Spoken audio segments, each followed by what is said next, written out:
اعوذ باللہ من الشیطان الرجیم بسم اللہ الرحمن الرحیم. تو یہ آپ کو یاد کر لینا ہے اور روزانہ قاعدہ شروع کرنے سے پہلے آپ کو یہ پڑھنا ہے. اب یہاں پر آپ دیکھیے یہ ہے الف، اس کو الف پڑھا جاتا ہے. یہ ہے با، با کی پہچان یہ ہے کہ اس کے نیچے ایک نقطہ ہوتا ہے. یہ ہے تا، تا کی پہچان یہ ہے کہ اس کے اوپر دو نقطے ہوتے ہیں. یہ ہے سا، سا کی پہچان یہ ہے کہ اس میں تین نقطے ہوتے ہیں.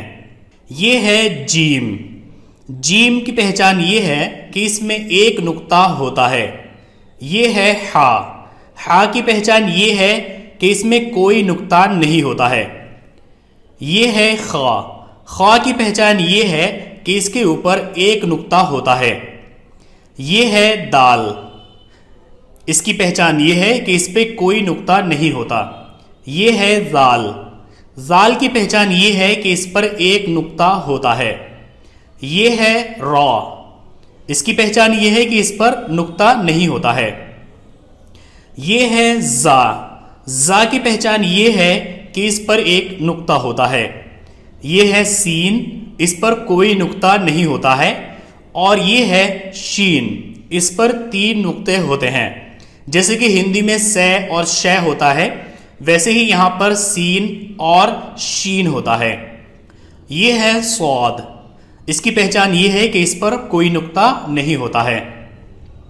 یہ ہے ضاد، ضاد پر ایک نقطہ ہوتا ہے. یہ ہے طا، اس پر کوئی نقطہ نہیں ہوتا ہے. یہ ہے ضا، اس پر ایک نقطہ ہوتا ہے. یہ ہے عین، اس پر کوئی نقطہ نہیں ہوتا ہے. اور یہ ہے غین، اس پر ایک نقطہ ہوتا ہے. یہ ہے فا، فا کی پہچان یہ ہے کہ اس پر ایک نقطہ ہوتا ہے. حالانکہ دیکھنے میں یہ با کی طرح سے ہے لیکن آپ یہاں پر دیکھیں گے اس کی جو اسٹارٹنگ ہے یہ بولڈ ہے، تھوڑا موٹا ہے، تو اس سے آپ پہچان جائیں گے کہ یہ فا ہے. یہ ہے قاف، اس پر دو نقطے ہوتے ہیں. اور یہ ہے کاف، اس پر کوئی نقطہ نہیں ہوتا ہے. ان کو بڑا قاف اور چھوٹا کاف بھی بولتے ہیں. یہاں پر یہ ہے لام، یہ ہے میم، یہ ہے نون، یہ ہے واو. یہ تین ہا ہے، یہاں پر یہ ہا، یہ بھی ہا اور یہاں پر یہ بھی ہا. یہاں پر یہ ہے لام الف، یہاں پر یہ چھوٹا سا یہ ہے حمزہ. یہاں پر یہ یا اور یہ بھی یا، یہ دونوں سیم ورڈ ہے، صرف ان کے لکھنے کا تھوڑا فرق ہے. تو اس تختی کو آپ کو ایسے یاد کرنا ہے. ایک تو اس کو آپ کو رٹ لینا ہے کہ آپ کی بنا دیکھے یاد ہونی چاہیے، الف با تا سا جیم اس طرح سے. دوسرے یہ کہ آپ کو یہ سارے کے سارے ورڈز اپنے دماغ میں بٹھا لینے ہیں. جیسے کہ اگر کوئی بولے سا تو فوراً آپ کے دماغ میں یہ آنا چاہیے. اگر کوئی بولے لام تو آپ کے دماغ میں یہ آنا چاہیے. اگر کوئی بولے سین تو آپ کے دماغ میں یہ سین آنا چاہیے. تیسری چیز آپ کو ان کا تلفظ یعنی ان کی جو ادائیگی ہے، ان کو جو بولنے کا طریقہ ہے وہ سدھارنا ہے. تو اس ویڈیو اور اس سبق کے اکارڈنگ آپ کو تین کام کرنے ہیں.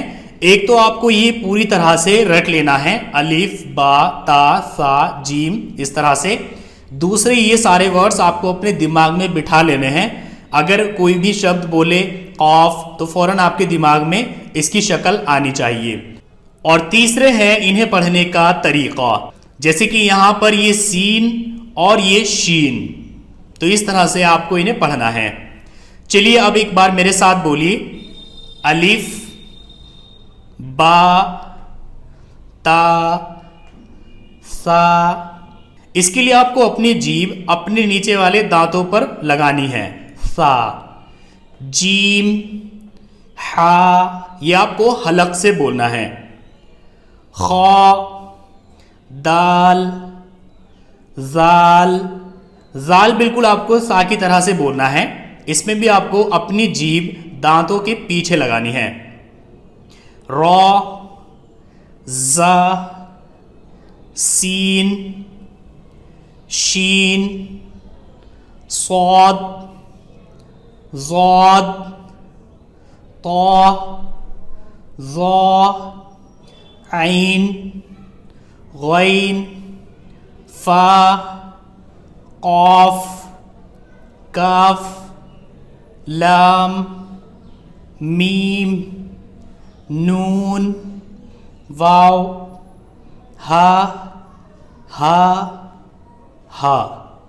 لام الف حمزہ یا سو آج کے اس ویڈیو میں بس اتنا ہی. نیکسٹ ویڈیو میں ہم سبق نمبر 1 سے اسٹارٹ کریں گے جس میں انہی شبدوں کا استعمال کیا جائے گا اور انہیں ہی الگ الگ طریقے سے لکھا جائے گا اور ان کے پڑھنے کا طریقہ بھی بدل جائے گا. تو بس ابھی آپ اس کی پریکٹس کیجئے. اگلی ویڈیو تک آپ کی یہ پریکٹس کمپلیٹ ہو جانی چاہیے.